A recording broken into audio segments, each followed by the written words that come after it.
I want you to picture two apartments. Same city, same neighborhood, similar rent. The first apartment belongs to someone earning $95,000 a year. Inside, there's a 75-inch TV mounted on the wall, a $4,000 leather couch, kitchen appliances still in boxes, closets full of clothes most never wear, and a spare room used for storage. Despite the income, this person checks their bank account with anxiety. They are two missed paychecks away from crisis. The second apartment belongs to someone earning $52,000 a year. Inside, there is a modest couch, a normal TV, a kitchen with only what is actually used, clothes that are actually worn, and a spare room that is actually functional.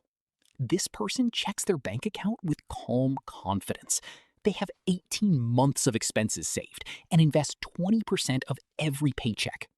Same neighborhood, completely different financial reality. This is not a story about income. It is about the hidden relationship between stuff and money that most people never understand. The first person is not irresponsible. They just slowly built a lifestyle that expands with their income until every dollar is already assigned. The second person discovered something important. Owning less does not mean living worse. It means living deliberately.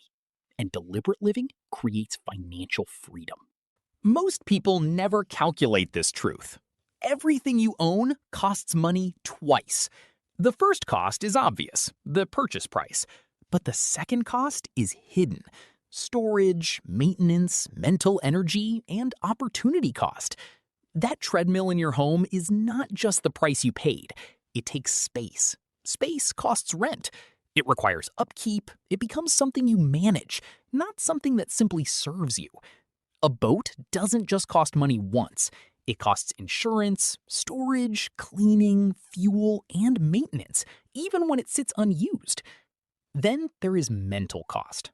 Every item you own takes attention. You clean it, organize it, maintain it, and think about it. Clutter quietly increases stress and reduces focus without you realizing it. And finally, opportunity cost. Money locked in possessions is money not invested. A $10,000 purchase could have grown significantly over time if invested instead of spent. When you add everything together, many items cost far more than their price tag. This is why minimalists think differently.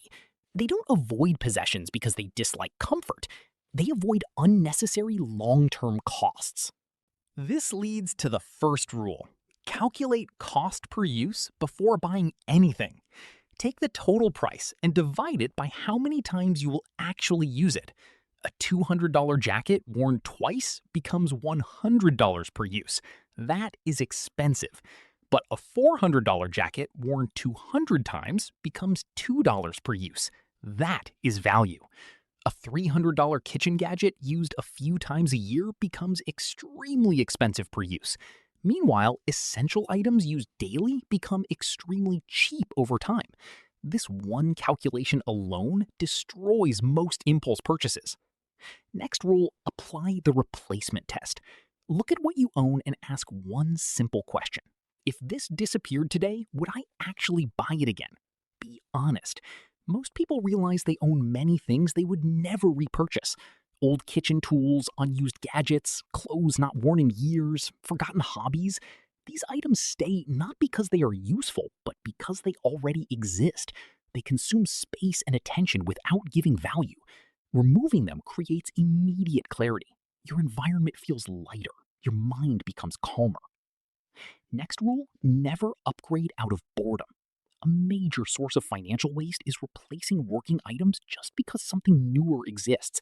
Phones, cars, furniture, all upgraded while still functional. But functional means enough. Replacing something that already works is not improvement. It is unnecessary spending disguised as progress. Over time, this behavior quietly destroys wealth. Next rule, make spending harder and saving easier. Human behavior follows friction. If spending is easy, you spend. If saving is automatic, you save. Remove saved cards. Add waiting periods before non-essential purchases. Unsubscribe from marketing emails.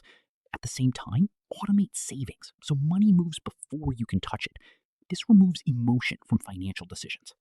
Next rule, count your possessions.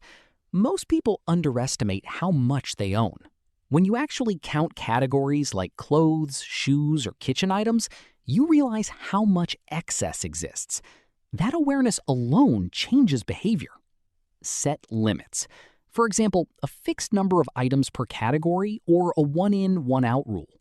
Without limits, possessions always expand. Next rule, rent or borrow before buying. Most purchases are used heavily for a short time and then rarely again. Renting first shows the truth. It reveals whether your interest is real or temporary. It also prevents buying the wrong version of something you barely understand yet. Next rule, understand the multiplier effect. One purchase often creates multiple hidden costs. A boat needs storage, fuel, maintenance, and equipment. A home gym needs space, accessories, and upkeep. Every major purchase expands into an entire system of ongoing expenses. Minimalists always calculate the full ecosystem cost before buying. Next rule, define enough.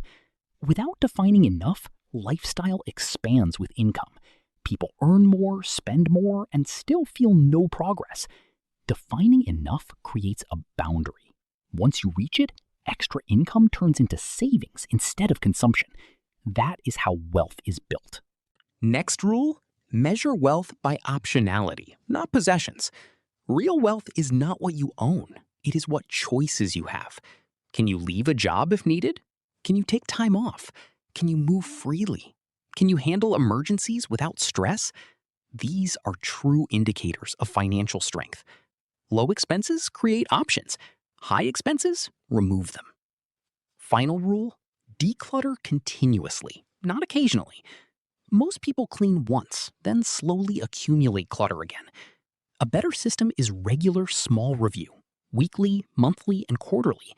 This prevents buildup before it becomes overwhelming. Now combine everything. When you follow these principles, you naturally spend less without feeling deprived. You save more without forcing discipline.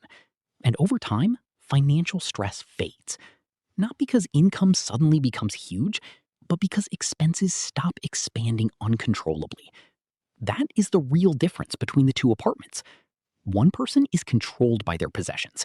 The other controls their possessions and gains freedom from them. And in the long run, that freedom is what actually feels like wealth. If you found this video valuable, make sure to subscribe, hit the bell icon, and like this video so you don't miss the next one.